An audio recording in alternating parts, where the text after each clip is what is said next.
आपने सुना होगा कि स्लिप डिस्क के ट्रीटमेंट के लिए कई लोगों को सर्जरी की सलाह दी जाती है। पर सर्जरी का नाम सुनते ही ज़्यादातर पेशेंट्स डर जाते हैं।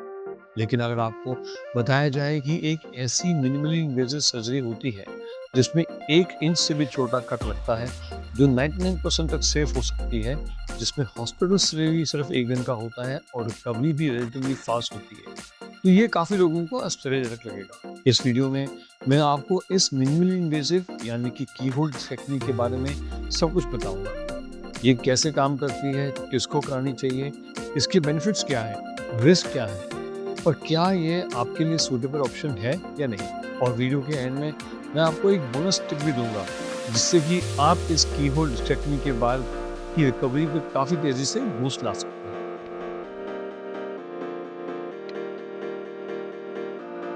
एंडोपोर्टल स्टेक्टमी एक मिनिमल इन्वेजिव स्पाइन सर्जरी है, जिसमें हम कीहोल्ड प्रिंसिपल से स्लिप डिस्क की वो हिस्सा निकालते हैं जो नर्व के ऊपर प्रेशर डाल रहा हो। ये सर्जरी एक स्कोप की मदद से की जाती है, जिससे हमें डिस्क और नर्व का क्लियर व्यू मिलता है और जिसकी वजह से कॉम्प्लिकेशंस होने का रिस्क भी बहुत कम होता है। पेशेंट को प्रोसीजर के दौरान सुला दिया जाता है और सर्जरी भी सिर्फ 45 मिनट्स टू 1 आवर में कंप्लीट हो जाती है। इंसिजन या कट 1 इंच से भी छोटा होता है और मसल्स को ज़्यादा डैमेज किए बिना नर्व तक पहुंचा जाता है, मतलब बिना स्पाइन को डिस्टर्ब किए टारगेटेड रिलीफ।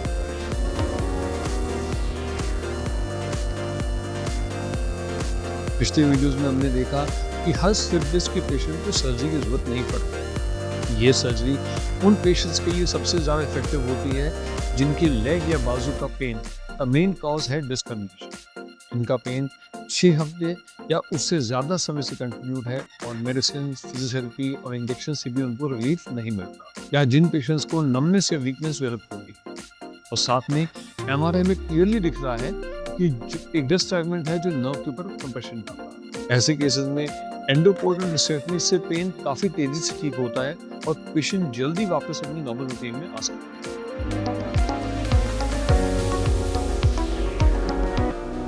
चलिए इस सर्जरी की छोटी सी जर्नी को समझते हैं। सबसे पहले पेशेंट को जनरल एनेस्थीसिया दिया जाता है। इफेक्टेड लेवल्स पर एक छोटा सा इंसिजन लगता है, जनरली 1 इंच से भी कम, और ट्यूब्स की मदद से मसल फाइबर्स को जेंटली सेपरेट करके स्कोप की हेल्प से नर्व रूट तक पहुंच के उसको आइडेंटिफाई किया जाता है। फिर हर्निएटेड डिस्क का वो हिस्सा निकाला जाता है जो नर्व पर प्रेशर डाल रहा है।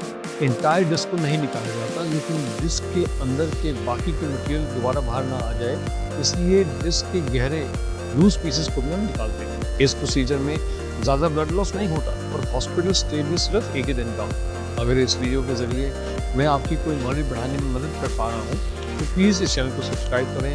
आपको हर हफ्ते स्पाइन से जुड़े हेल्पफुल और साइंटिफिक एक्यूरेट वीडियोस यहाँ मिलते रहेंगे।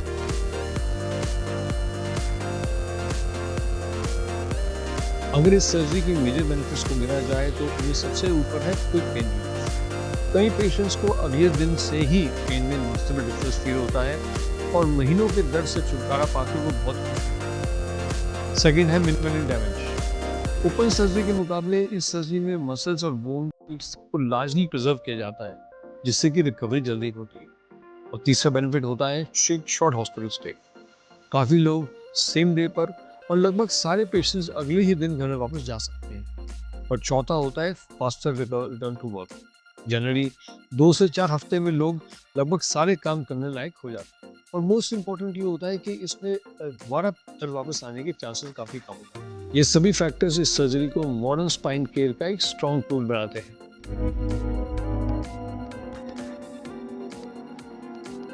देखिए, हर सर्जरी में कुछ ना कुछ रिस्क तो होता है, लेकिन इस मिनिमली इन्वेजिव कीहोल्ड टेक्निक में रिस्क रिलेटिवली लो होते हैं। जैसे कि इन्फेक्शन वो काफ़ी रेयरली होता है, क्योंकि एक तो हमने कट छोटा लगाया, मसल्स कम डैमेज हुए, और प्रॉपर स्टेराइल टेक्निक से तो वो भी उसके उसके होने के चांसेस भी बहुत कम हो जाते। सेकेंड इशू आती है नर्व इरिटेशन या टेम्परेरी नर्वनेस। तो कुछ केसेस के अंदर नर्व को छेड़ने भर से ही कुछ कमजोरी आ सकती है, जो आमतौर पर टेम्परेरी होती है और मोस्टली कुछ समय के साथ साथ वो रिजॉल्व हो जाती है। और बहुत कम केसेस के अंदर 5 से 10% केसेस के अंदर रीहर्निएशन का रिस्क रहता है। रीहर्निएशन यानी कि दोबारा स्लिप डिस्क का आना। तो ये खास करके उन पेशेंट में देखा जाता है जो प्रिकॉशंस नहीं फॉलो करते। अदरवाइज इसकी इंसिडेंस को अगर हम प्रिकॉशंस फॉलो करें तो काफ़ी कम किया जा सकता है। और ख्याल रहे कि अगर सर्जरी एक्सपीरियंस स्पाइन सर्जरी के थ्रू कराई जाए तो कॉम्प्लिकेशन का चांस और भी कम हो जाता है। अगर आपके माइंड में सर्जिकल कॉम्प्लिकेशन को लेकर कुछ और डाउट्स हैं तो आप कमेंट्स के जरिए हमारे साथ शेयर कर सकते हैं। हम आपके डाउट्स को क्लियर करने की ज़रूर कोशिश करेंगे और हो सकता है कि आपकी MRI रिपोर्ट्स पर एक सेकेंड ओपिनियन देना भी पॉसिबल हो।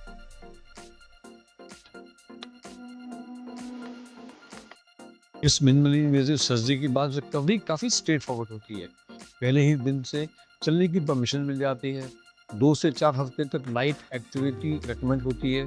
हैवी वेट लिफ्टिंग और फॉरवर्ड बेंडिंग 4 से 6 हफ्ते तक अवॉइड करना चाहिए। फिजियोथेरेपी स्टार्ट करने का टाइम इंडिविजुअल केस पर डिपेंड करता है, लेकिन पोस्ट स्ट्रेंथनिंग और पोस्चर करेक्शन बहुत ज़रूरी होती है। इस टॉपिक पर मैंने एक सेपरेट वीडियो बनाया है, how to recover after sciatic surgery, जो माइक्रोसेक्टनी रिकवरी के लिए यूजफुल हो सकता है। लिंक आपको डिस्क्रिप्शन में मिल जाएगा।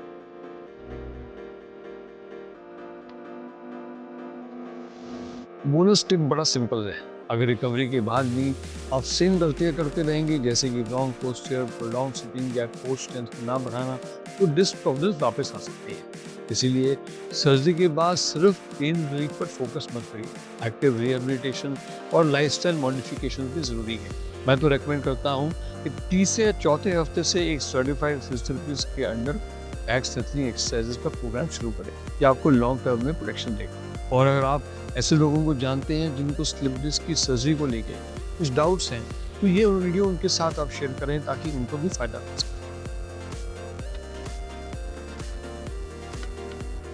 तो आज हमने देखा कि अगर आपको स्लिप डिस्क की वजह से sciatica पेन हो रहा है और कंजर्वेटिव ट्रीटमेंट से रिलीफ नहीं मिलता, तो ये सर्जरी आपके लिए काफ़ी हेल्पफुल हो सकती है। स्लिप डिस्क की सर्जरी खास करके एंडोकोर्टियल स्टेटनी आज की डेट में एक सेफ, इफेक्टिव और फास्ट रिकवरी वाली स्पाइन सर्जरी है, लेकिन इसको स्पाइन एक्सपर्ट के जरिए ही करवाना चाहिए। अगर आपको कोई डाउट है या आप कंसल्टेशन चाहते हो तो अपने स्पाइन स्पेशलिस्ट से ज़रूर मिलें। वीडियो पसंद आए तो चैनल को सब्सक्राइब करने के बाद बेल आइकन दबाना मत भूलिए। आपके लिए हर वीक हम स्पाइन हेल्थ के ऊपर नई वीडियोस लाते रहेंगे। मिलते हैं अगले वीडियो में।